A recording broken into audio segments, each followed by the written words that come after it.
Hello my dear, आप लोग को वेलकम करता हूं यूट्यूब चैनल नर्सिंग ज्ञान में। जितने भी हमारे सेकेंड ईयर के डियर स्टूडेंट हैं, आज है फ्राइडे और आप लोग को पता है इससे पहले मैं चारों दिन आपको चारों सब्जेक्ट का एक एक वीडियो दे चुका हूं इस सप्ताह में। तो ऐसे में बचता है 2 दिन, फ्राइडे सैटरडे। तो क्यों नहीं हम जो है इस 2 दिन का यूटिलाइज अच्छे तरीक़ा से करें। तो आज हम MSN 1 और MSN 2 का जो है एक एक प्रश्न करेंगे, यानी एक एक प्रश्न तो समाप्त हो जाएगा ना। तो इस हिसाब से जो है आप लोग को मैं आज कराने वाला हूँ MSN 1 और MSN 2। MSN 1 का यूनिट नंबर 8 आज शुरू होगा और MSN 2 का यूनिट नंबर 5 जो कि ENT है, ENT डिसऑर्डर है। इसमें ENT डिसऑर्डर के बारे में पढ़ना है और यूनिट नंबर 8 में रिस्पायरेटरी डिसऑर्डर के बारे में पढ़ना है, मीन्स श्वसन रोग के बारे में पढ़ना है MSN 1 के 8 नंबर में। यूनिट 5 के MSN 2 के ENT चल ही रहा है। तो चलिए आज हम शुरू करते हैं। 16वां वीडियो यह होने वाला है, ठीक है। यह कौन सा वीडियो है? MSN 1 के लिए भी यह 16वां होगा, MSN 2 के लिए भी यह 16वां ही होगा, क्योंकि इससे पहले सबका 15-15 हो चुका है। चलिए आज हम आपको बताते हैं रेस्पायरेटरी इन्फेक्शन होता क्या है, right its types also. My dear, आपको ये चीज़ें आना चाहिए कभी भी कहीं भी, ठीक है ना। एक चीज़ें समझ, तो यहाँ पे आप लोग समझ लीजिए कि सबसे पहला जो आपको नॉलेज होना चाहिए कि श्वसन से संबंधित कौन कौन से संक्रमण और कौन कौन से प्रॉब्लम होता है, इस चीज़ को आपको समझना पड़ेगा, ठीक है। बहुत सारे रोग हैं जो श्वसन से संबंधित है, जैसे हो गया अस्थमा हो गया, ठीक है, जैसे TB हो गया, ठीक है, जैसे आपका हो गया क्या बोलते हैं उसको बोलते हैं जो फेफड़ा में संक्रमण हो जाता है। तो बहुत सारे हैं, आप देखिएगा आगे पता चलेगा आपको, ठीक है ना। चलिए हम देखते हैं रिस्पायरेटरी इन्फेक्शन होता क्या है। माय डियर, श्वसन तंत्र का मतलब समझते हैं ना, कि जो श्वसन में लेने वाले जो ऑर्गेन हैं, श्वसन क्रिया में जो भाग लेने वाले ऑर्गेन हैं, सबके समूहों को श्वसन तंत्र कहते हैं, ठीक है ना। तो श्वसन तंत्र में वे सभी शारीरिक अंग सम्मिलित होते हैं जिनसे श्वसन की प्रक्रिया संपन्न होती है। बात सही है, बिल्कुल सही है, फर्स्ट ईयर में भी पढ़े हैं। श्वसन तंत्र में शामिल होने वाले अंगों में किसी भी प्रकार का संक्रमण होने पर वह स्थिति श्वसनीय संक्रमण रेस्पायरेटरी इन्फेक्शन कहलाती है। बिल्कुल सही बात है, आसान है कि श्वसन तंत्र क्या होता है। तो श्वसन तंत्र वे सारे ऑर्गेन का एक समूह होता है जो श्वसन क्रिया में भाग लेता है, ठीक है, जिससे श्वसन की प्रक्रिया संपन्न होती है। अब ये जो श्वसन तंत्र होता है, इसमें जो ऑर्गेन शामिल है, अगर उस सभी ऑर्गेन में, अगर किसी ऑर्गेन में जो श्वसन की क्रिया में भाग लेता है उसमें किसी प्रकार का भी अगर संक्रमण होता है, तो उसी स्थिति को हम लोग रेस्पायरेटरी इन्फेक्शन कहते हैं। नॉर्मल चीज़ है, समझ गए कि श्वसन की क्रिया में भाग लेने वाले सभी ऑर्गेन के समूह को श्वसन तंत्र कहते हैं। और उस श्वसन की क्रिया में भाग लेने वाले ऑर्गेन में से अगर किसी में भी कोई संक्रमण होता है तो उसे हम लोग रेस्पायरेटरी इन्फेक्शन कहते हैं, श्वसनीय संक्रमण कहते हैं, समझ गए। अब ये जो श्वसनीय रेस्पायरेटरी इन्फेक्शन होता है, इसका मुख्यतः 2 भाग होते हैं, 2 पार्ट में बांटा गया है, ठीक है। इस चीज़ को समझ लीजिए। अब यहाँ पे इसका इंग्लिश दिया गया है, आप लोग इंग्लिश वाली इंग्लिश में देख लीजिएगा। अब 2 पार्ट में है, तो ए वाले पार्ट को कहा जाता है अपर रिस्पायरेटरी ट्रैक्ट इन्फेक्शन। इसका short name URTI, upper respiratory tract infection, URTI, इसका फुल फॉर्म ही पूछ लेगा। तो ऊपरी श्वसन मार्ग संक्रमण इसे कहते हैं, ठीक है ना। अब देखिए इसमें नासा छिद्र मतलब नाक से लेकर लैरिंग्स तक के श्वसन मार्ग शामिल होते हैं। मतलब ये जो अपर वाला होता है, मतलब श्वसन मार्ग के जो ऊपर वाला मार्ग होता है, वो जो है नासा छिद्र मतलब नाक के छिद्र से लेकर लैरिंग्स तक के जो ऑर्गेन शामिल होते हैं श्वसन मार्ग में, वह सब जो है क्या होते हैं, ये अगर इनमें अगर किसी प्रकार के संक्रमण होता है तो उसे ऊपरी श्वसनीय संक्रमण कहते हैं, ठीक है माय डियर। जैसे नासा छिद्र हो गया और लैरिंग्स हो गया, ठीक है, क्योंकि यह सब के सब श्वसन वाला ही मार्ग है। तो लैरिंग्स और नासा छिद्र सबसे ऊपर, यहाँ से लेकर इस लैरिंग्स तक जो ऑर्गेन शामिल है श्वसन में, इनमें अगर किसी प्रकार के संक्रमण होता है तो चूँकि यह ऊपर वाला भाग होता है, इसीलिए अपर रिस्पायरेटरी ट्रैक्ट इन्फेक्शन कहा गया है, ठीक है। अब इसमें कौन कौन से होते हैं, ठीक है, इसका इंग्लिश यहाँ पे दिया गया है, ठीक है, देख लीजिए। जैसे कॉमन कोल्ड होना भी एक अपर रिस्पायरेटरी इन्फेक्शन ही है जो नाक को प्रभावित करता है। नाक का राइनिटिस, नाक का पर्दा होना, जिसमें बहुत ज़्यादा जो है नाक बहता है, ठीक है ना, नाक का पर्दा समझ गए। साइनोसाइटिस, पेरिनेजल साइनस को पर्दा, साइनोसाइटिस भी मैं पढ़ाया हूँ, ठीक है। उसके बाद है नाक में पॉलिप्स बनना, मतलब नेजल पॉलिप्स होना, ठीक है। नासापट विरूपण, नेजल सेप्टम डेविएशन, मतलब जो नासा पट्टिका है उसमें गड़बड़ होना, ठीक है ना। फेरेंजाइटिस, फेरिंग्स का जो है पर्दा होना, संक्रमण होना। टॉन्सिलाइटिस, टॉन्सिल का पर्दा और संक्रमण होना, ठीक है। उसके बाद आता है लैरिंजाइटिस, लैरिंजाइटिस यह भी जो है श्वसन मार्ग में होता है, ठीक है। तो ये हमारा 8 जो है आपको याद रखना पड़ेगा कि यह ऊपर होने वाला, ठीक है। चूँकि ऊपर अभी देखे हैं लैरिंग्स से लेकर नाक छिद्र तक के बीच के जो श्वसन अंग है उसमें अगर इन्फेक्शन और होता है तो उसे हम लोग अपर ट्रैक्ट रेस्पिरेटरी इन्फेक्शन कहते हैं, ठीक है। तो यहाँ लास्ट में लैरिंग्स दिया है, और चूँकि कॉमन कोल्ड जो होता है वह तो जो है हमारे नाक से ही प्रारंभ होता है, नाक बहुत बहने लगता है कॉमन कोल्ड में, ठीक है ना, जुकाम होने लगता है, समझ रहे हैं ना। तो नाक से कॉमन कोल्ड, ओके। उसके बाद आपका आता है राइनिटिस, नाक से ही पर्दा, नाक का ही प्रॉब्लम है। साइनोसाइटिस, ये भी नाक का ही नासा पट्टिका पर्दा ही है, ठीक है। नाक में पॉलिप्स बनना, नाजल पॉलिप्स, ये भी नाक का ही पर्दा है। नासापट विरूपण, ये भी नाक का ही प्रॉब्लम इन्फेक्शन हो सकता है। फेरिंग्स, अब ये नाक के आगे वाला भाग होता है, फेरिंग्स नाक के आगे वाला श्वसन मार्ग का भाग है जो फेरिंग्स होता है, इसे नोजो फेरिंग्स भी कहते हैं। नाक से जो फेरिंग्स कनेक्ट होता है वो नेजल फेरिंग्स कहते हैं, ठीक है। उसके बाद टॉन्सिलाइटिस होता है, टॉन्सिल का पर्दा, और ये हमारा लैरिंग्स का पर्दा लैरिंजाइटिस कहलाता है, ठीक है। तो ये सब याद रखिएगा, ये सब हमारा अपरी रिस्पायरेशन ट्रैक्ट इन्फेक्शन है, ठीक है। चलिए अब 2 पार्ट है, तो अपर वाला देख लिए तो अब लोअर वाला ही होगा, ठीक है। तो लोअर रेस्पिरेटरी ट्रैक्ट इन्फेक्शन, अब लैरिंग्स तक हम पढ़ चुके हैं कि लैरिंग्स से लेकर इसके ऊपर तक नाक तक जो ऑर्गेन शामिल है उसमें अगर किसी प्रकार के इन्फेक्शन है तो वह अपर ट्रैक्ट इन्फेक्शन में होगा। लेकिन अब लैरिंग्स से बाद जो ऑर्गेन शामिल है और फेफड़ा तक के जो लास्ट वाला जो फेफड़ा होगा उस तक के संक्रमण को हम लोग क्या कहेंगे, हम लोग लोअर कहेंगे, ठीक है। देख लीजिए इसमें ब्रोंकस से लेकर, मतलब इसमें ब्रोंकस से लेकर कुपिका यानी एल्वोली तक का श्वसन मार्ग शामिल होता है, ठीक है। निचला श्वसन मार्ग संक्रमण निम्न प्रकार के हो सकते हैं। अब इसमें होता यह है कि जो ब्रोंकिया होता है उस ब्रोंकिया जो है लेकर ब्रोंकस से लेकर जो एल्वोली कुपिका होता है वहाँ तक के संक्रमण मार्ग में शामिल होता है लोअर वाला में, और यह निम्न प्रकार के होते हैं, ठीक है। देख लीजिए कौन है, जैसे ब्रोंकाइटिस है, ब्रोंकी जो होता है हमारा, जैसे आप लोग को पता है एक ट्रेकिया है, ठीक है। ट्रेकिया जो है 2 ब्रोंकी में बट जाता है, तो ये अगर इस ब्रोंकी में किसी प्रकार के इन्फ्लामेशन होता है तो ये ब्रोंकाइटिस हो जाता है, ओके। उसके बाद है ब्रोंकिएक्टोसिस, ये क्या है, देख लीजिए देख लीजिए ब्रोंकाइकिटोसिस, ठीक है ना। ब्रोंकाइकिटोसिस होता है। एम्फाइसमा होता है, एम्फाइसमा होता है, ठीक है। प्लूरल कैविटी का यह प्रॉब्लम है। एम्पाइमा भी, ये भी प्लूरल कैविटी का ही प्रॉब्लम है। इस एम्फाइसमा का मतलब होता है कि हवा भरना प्लूरल कैविटी में, और यह एम्फाइमा के मतलब होता है कि पस भरना, ठीक है। ये दोनों में डिफरेंस याद रखिएगा। अस्थमा होता है, आप लोग को पता है श्वसन का ही प्रॉब्लम है लेकिन नीचे प्रभावित करता है, ठीक है।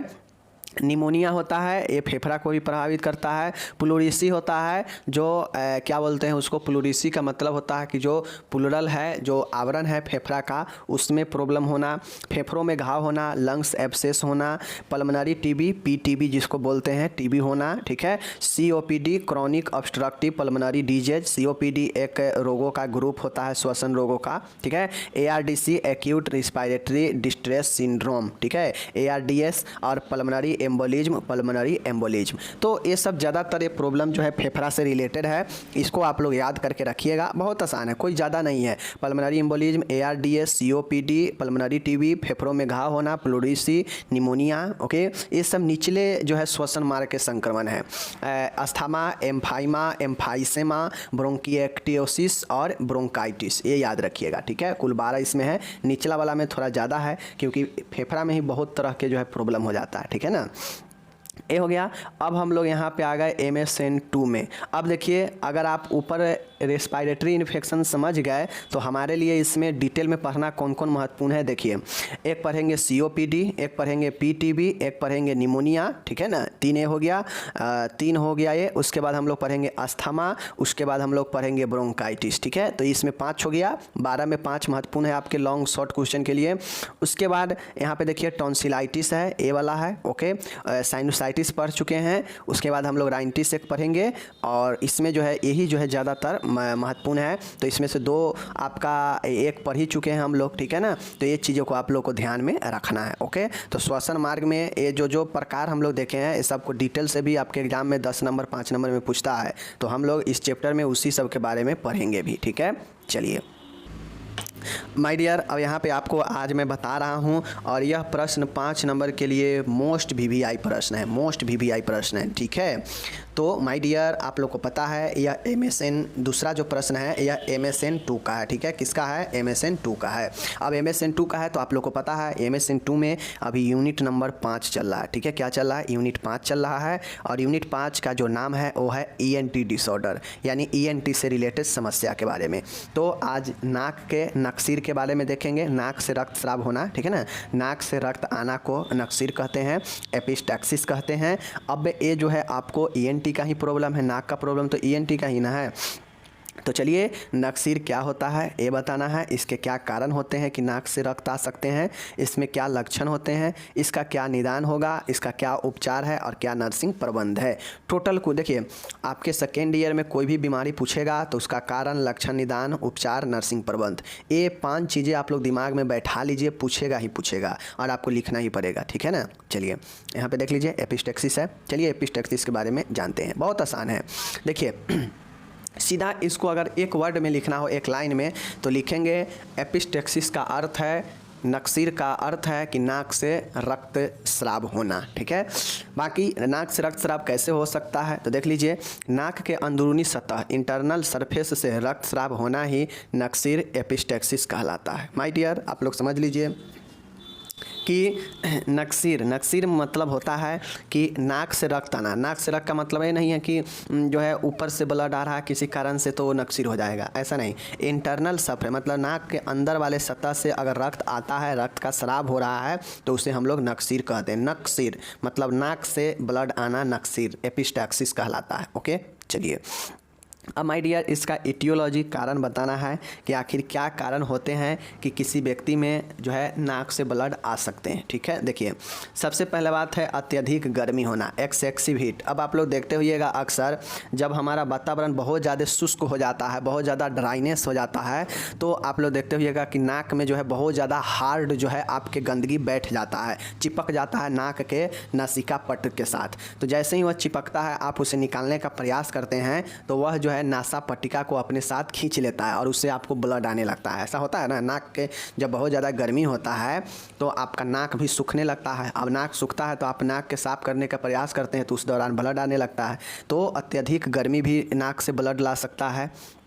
हाइपरटेंशन, अगर आपको उच्च रक्तचाप है तो हो सकता है कि नाक से ब्लड जो है बार बार आए। अगर थोड़ा भी कोई प्रॉब्लम हो तो नाक में चोट लगना, अगर नाक में चोट लग जाता है तो यह भी जो है आपके नक्सीर का कारण बन सकता है। बिल्कुल सही बातें हैं। अब रसायन से एलर्जी, रसायन से एलर्जी का मतलब है कि कोई ऐसे दवाई जिसका आप उपयोग बहुत ज़्यादा कर लिए हैं तो वह नाक से रक्तस्राव करवा सकता है, ठीक है। या कुछ ऐसे रासायनिक चीज़ों से एलर्जी है जो आपको पसंद नहीं है और आप उसके नज़दीक में या उसके पास में जाते हैं तो उससे आपको नाक से ब्लड आने लग रहा है, मतलब एलर्जी हो रहा है। यह अनुवांशिक भी हो सकता है, पीढ़ी दर पीढ़ी, कि आपके घर परिवार में किसी को पहले नाक से ब्लड जाता रहा हो तो हो सकते हैं कि आप में या आपके बच्चे में भी ये चीज़ें हो, ठीक है। Nozzle septum deviation, nozzle septum deviation के मतलब होता है कि जो नासा पट्ट होता है, जो नासा पट्टिका होता है, उसमें किसी प्रकार के विकार यानी छिल जाना या जो है उसमें डेविएशन होना, मतलब विचलन हो जाना, जिससे ब्लड आने लगेगा, ठीक है। नाक में बाहरी वस्तुओं का होना, अब नाक में अगर कोई बाहरी वस्तुएं चला जाएगा, ठीक है, या कोई बच्चा होता है नाक में बाहरी वस्तुओं को ले लेता है तो उससे भी जो है नाक का नासा पट्टिका फट जाता है और ब्लड आने लगता है। तो यह सब ब्लड आने के रीज़न है, बहुत कोई ज़्यादा खास रीज़न है नहीं, आसान रीज़न है। अत्यधिक गर्मी, उच्च रक्तचाप, नाक में चोट लगना, किसी केमिकल से एलर्जी, अनुवांशिक, नासा पट्टिका विकार और नाक में बाहरी वस्तुओं का होना। तो ये सब कारण बन सकते हैं आपके नाक से ब्लड आने का, ठीक है। अब यहाँ पे कुछ और मेरे डियर यहाँ पे आप लोग देख लीजिए कि आप लोग को पता होना चाहिए कि कुछ एक कारण और है। क्या कारण है? कुछ रोग हो सकता है जैसे स्कर्वी, ठीक है, हॉजकिंस रोग, कैंसर रोग और विटामिन के की कमी। अगर ये सब चीज़ें हैं तो इन सभी रोगों में भी नाक से ब्लड आने लगते हैं, ये रोग के कारण, ठीक है। ऐसा नहीं है कि जो है अपने आप आने लगता है, इस रोग के कारण जो है भी नाक से ब्लड आ सकते हैं, या फिर विटामिन के की कमी होगा तो भी ब्लड आएगा, ठीक है ना। तो ये जो है इस कंडीशन में भी जो है नाक से ब्लड आ सकते हैं, तो वो भी नक्सीर ही होगा, ठीक है ना। अब हमको यहाँ पे देखना है फीचर, लक्षण, समझ रहे हैं चीज़ को। चलिए अब हम लोग को देखना है कारण, देख लिए। तो अब हम लोग देखेंगे लक्षण कि किन किन लक्षणों के तहत जो है एपिस्टेक्सिस होता है। मतलब एपिस्टेक्सिस अगर हो गया तो क्या क्या लक्षण हो सकते हैं। देखिए लक्षण भी उससे रिलेटेड ही हैं, आप खुद समझिए कि अगर नाक से ब्लड जा रहा है तो क्या क्या लक्षण हो सकते हैं। तो नाक से पहला ब्लडिंग होना, यह भी एक लक्षण है, दिखेगा कि नाक से ब्लड जा रहा है, ठीक है ना। चक्कर आना, जब आपको नाक से ब्लड आने लगेगा तो आपको चक्कर आ सकता है, डिजीनेस, ठीक है। आपका हाइपोटेंशन हो सकता है, सॉरी रक्तचाप कम हो सकता है, हाइपर नहीं होगा, ठीक है ना। हाइपोटेंशन मतलब होता है रक्तचाप कम होना और हाइपरटेंशन मतलब होता है रक्तचाप बढ़ जाना, ठीक है। कभी कभी अगर बहुत ज़्यादा ब्लड निकलने लगेगा तो आपको रेयरली कंडीशन आता है कभी कभी कि आप जो है बेहोशी भी हो सकते हैं, ठीक है। और इसके लक्षण क्या बताऊं मैं कि एनीमिया हो सकता है, रक्त अल्पता हो सकता है। अगर बहुत ज़्यादा ब्लड नाक से जा रहा है तो अगर इसका उपचार नहीं होता है तो एनीमिया भी हो सकते हैं लक्षण में, ठीक है, ब्लड की कमी। तो ये सब जो है आपके लक्षण दिखते हैं, कोई खास लक्षण है नहीं। नाक से ब्लड आना, चक्कर होना, रक्तचाप कम होना, कभी कभी बेहोश होना, एनीमिया होना, रक्त की कमी, ये लिख दीजिएगा, यहाँ पे छूट गया है, ठीक है। चलिए ये हो गया। अब इसमें अगर मान गए नाक में चोट लगा है या नेजल जो सेप्टम है उसमें डेविएशन हो गया है, मतलब नासा पट्टिका किसी कारण से क्षतिग्रस्त हो गया है या साइनस में कोई प्रॉब्लम हो गया है, तो इस कंडीशन में अगर मान गए इसमें क्या क्या निदान हो सकते हैं। तो माय डियर सबसे पहले लक्षणों की जांच करेंगे कि देखेंगे कि अगर ब्लड जा रहा है तो इसमें क्या क्या लक्षण है, लक्षण की जांच करेंगे। ब्लड इन्वेस्टिगेशन की जांच करेंगे, ब्लड का जांच करवाया जाएगा। उसके बाद अगर ब्लड में भी कोई दिक्कत नहीं निकलता है तो आवश्यकता अनुसार एक्सरे और सीटी स्कैन करवाते हैं, ठीक है, जिससे पता चलता है कि आखिर रियल में क्या प्रॉब्लम है, ठीक है, जिसके कारण ब्लड जा रहा है नाक से। तो यही है आपका निदान में ही चीज़ें लिखना है आपको। देखिए निदान में कोई भी बीमारी का निदान हो, ये 2-3 चीज़ें जो है कॉमन है, किसी में लिख दीजिएगा तो सही हो जाएगा। फिजिकल एग्जामिनेशन, लक्षणों की जांच, ब्लड इन्वेस्टिगेशन, किसी भी बीमारी में लिख दीजिएगा सही ही होगा, ठीक है। और उसके बाद कुछ ऐसे होते हैं जो पर्सनल वो बीमारी के लिए होता है, ठीक है। चलिए अब इसका उपचार आप कैसे करेंगे देख लीजिए। तो उपचार के लिए देखिए क्या क्या इसका ट्रीटमेंट हो सकता है। एपिस्टेक्सिस का उपचार इसके कारणों के आधार पर किया जाता है। अब देखिए एपिस्टेक्सिस आखिर किस कारण से हो रहा है, क्या गर्मी के कारण है या चोट लगा है या कोई दूसरा बीमारी के कारण जो है यहाँ से रक्त आ रहा है, जैसे टीबी वाले पेशेंट का आता है, मुंह से नाक से ब्लड आ सकते हैं। तो उसके जो है कारण के आधार पर जो है हम उसे ट्रीटमेंट देते हैं, ठीक है। दूसरा है यदि उच्च रक्तचाप है तो तुरंत जो है एंटी हाइपरटेंशन दवाइयाँ दी जा सकती है, जैसे एम्लोडिपिन, निफेडिपिन, एटिनोलॉल, ठीक है। तो ये दवा जो है एम्लोडिपिन बहुत प्रचलित है, निफेडिपिन भी अच्छा है और एटिनोलॉल जो है ये भी हमारा उच्च रक्तचाप को मैनेज करता है। अगर उच्च रक्तचाप के कारण ये ब्लड आ रहा है नाक से तो हम बीपी वाला दवाइयाँ देंगे, ब्लड प्रेशर वाला, जिससे ब्लड प्रेशर कमेगा, या डायूरेटिक दवाइयाँ भी दे सकते हैं, ओके। यदि नजल ट्रॉमा हो, मतलब चोट लगा हो नाक में, तो नाक को अच्छी तरह से 5 से 10 मिनट तक कंप्रेस किया जाता है। कंप्रेस मतलब दबाव दिया जाता है जिससे ब्लड जो है बाहर की तरफ ज़्यादा रक्तस्राव ना हो, और कंप्रेस करने से ब्लड जो है रुक जाता है, ठीक है। चौथा है एपिस्टेक्सिस साइड पर, मतलब जहाँ भी रक्तस्राव हो रहा है, जहाँ नाक के जिस भी भाग से, वहाँ पे एपिनेफ्रिन से भीगा कॉटन पैड या गौज लगाकर कंप्रेस किया जाता है। अब मान गए नाक के अगर नीचे वाले भाग से अगर हो रहा है ब्लड तो नीचे कंप्रेस करेंगे, अगर बीच वाला से होगा तो बीच में कंप्रेस करेंगे, अगर ऊपर नाक के भाग से अगर जो है हो रहा है नक्सी ब्लडिंग तो यहाँ पे कंप्रेस करेंगे। कंप्रेस क्या चीज़ से करेंगे, तो एपिनेफ्रिन से भीगा हुआ कॉटन पैड या गॉज को लगाकर कंप्रेस करते हैं, ठीक है। जो रुई वगैरह होता है उसमें हम इसको एपिनेफ्रिन को भिगा लेंगे और नाक पर कंप्रेस करेंगे, ठीक है।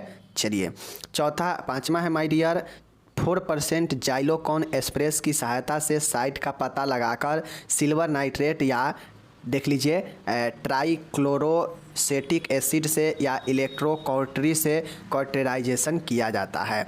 मतलब अगर हमें पता चल जाता है कि कहाँ से ब्लड आ रहा है, किस कारण से आ रहा है, तो हम क्या करेंगे 4% जाइलोकॉन ले लेंगे इसका स्प्रे, ठीक है, और साइड के पता लगाएंगे कि कहाँ से आ रहा है, वहाँ पे सिल्वर नाइट्रेट या देख लीजिए ट्राइक्लोरोएसेटिक एसिड से या इलेक्ट्रोकॉर्टरी से कॉर्टेराइजेशन किया जाता है, ठीक है। सिल्वर नाइट्रेट से या ट्राइक्लोरोएसेटिक एसिड या इलेक्ट्रोकॉर्टरी से कॉर्टेराइजेशन किया जाता है, किसके सहायता से 4 पॉइंट जाइलोकॉन की सहायता से, ठीक है। चलिए, तो ये तो हो गया ट्रीटमेंट। अगर पेशेंट को दर्द हो रहा हो तो उसके लिए एनाल्जेसिक देंगे, कॉमन चीज़ें हैं। अगर दर्द होगा तो एनाल्जेसिक देंगे, ठीक है ना। तो ये चीज़ें आपको जो है ध्यान में रखना है। अब नर्सिंग केयर समझिए कि एक पेशेंट को जो है नाक से ब्लडिंग आ रहा है, तो उसको आप कैसे नर्सिंग मैनेजमेंट देंगे, ये आपके ऊपर डिपेंड करता है। तो माय डियर यहाँ पे देखिए नर्सिंग देखभाल आप कैसे कर सकते हैं। तो रोगी को नक्सीर के समय ऊपर मुंह नहीं करने के लिए कहना चाहिए, रोगी को सीधा बैठाना चाहिए, ठीक है। अगर नाक से ब्लड होता हो तो रोगी को ऊपर की तरफ मुंह करने के लिए क्यों नहीं कहेंगे, इसलिए नहीं कहेंगे क्योंकि जो ब्लड बाहर आ गया है वह ब्लड फिर से जो है नाक के अंदर नहीं चला जाए, इसलिए हम जो है ऊपर मुंह करके नहीं कहेंगे बैठने के लिए, ठीक है, सीधा बैठाएंगे। नाक से ब्लड आने पर नेजल पैकिंग करना चाहिए। नेजल पैकिंग का मतलब होता है कि नाक को जो है क्या करना चाहिए, दबा कर उसे पैक करना चाहिए नजल ब्लड के समय, ठीक है, नाक से ब्लड आने पर। यदि उपलब्ध हो तो आइस पैक भी अप्लाई करें। आइस पैक मतलब ठंडा जो पैक होता है उसका अप्लाई करना चाहिए। चौथा है माय डियर, देखिएगा रोगी का रक्तचाप मापे कि कहीं हाइपरटेंशन के कारण तो नहीं आ रहा है। रोगी को पर्याप्त आराम दिलाना चाहिए, अत्यधिक धूप व गर्मी में जाने से बचना चाहिए, ये सलाह देना चाहिए पेशेंट को। तो एपिस्टैक्सिस में ये 6 महत्वपूर्ण पॉइंट था जो मैंने आपको नर्सिंग देखभाल में बताया। बाकी के और जो सहायक देखभाल होंगे नर्सिंग का वो आपको लिखना है और इसको कम से कम आपको 10 पॉइंट पुरा देना है, ठीक है। तो यह क्वेश्चन एपिस्टैक्सिस 5 नंबर में आपसे पूछेगा, मैंने आपको करा दिया। अब आपको इसको अच्छे से दोनों प्रश्न को पढ़ लेना है। ऊपर वाला जो मैं प्रश्न पढ़ाया MSN 1 का, वह आपके एग्जाम के लिए उतना महत्वपूर्ण नहीं है, बट आपके जानकारी के लिए इसलिए मैंने पढ़ाया कि आगे इसमें बहुत सारे जो है आपको पढ़ना है, जैसे TB पढ़ना है, प्लूरल, ठीक है। उसके बाद आपको टीबी के बाद जो है हो गया अस्थमा पढ़ना है, COPD पढ़ना है, ठीक है ना। तो इस सब जो है आपको नॉलेज कब होगा, जब आप जान पाएंगे कि कौन जो है ऊपर का संक्रमण है और कौन नीचे का संक्रमण है, तब आप जान पाएंगे। तो आगे जब पढ़ाई होगा तो आपको पता चलेगा कि हाँ ये नीचे प्रभावित करता है श्वसन मार्ग को, यह नीचे का है या ये ऊपर का है। इसलिए मैंने वो जानकारी के लिए पढ़ाया। आपको जानकारी होना चाहिए कि श्वसन जो संक्रमण है, श्वसनीय संक्रमण, वह कितने प्रकार से हो सकते हैं। तो एक ऊपर वाला है तो ऊपर है अपरी ट्रैक्ट होगा, नीचे वाला लोअर ट्रैक्ट इन्फेक्शन होगा। ओके, चलिए बाकी हम मिलेंगे अगले वीडियो में। आप अपना ख्याल रखिएगा। धन्यवाद, take care, bye bye. PDF description में मिल जाएगा।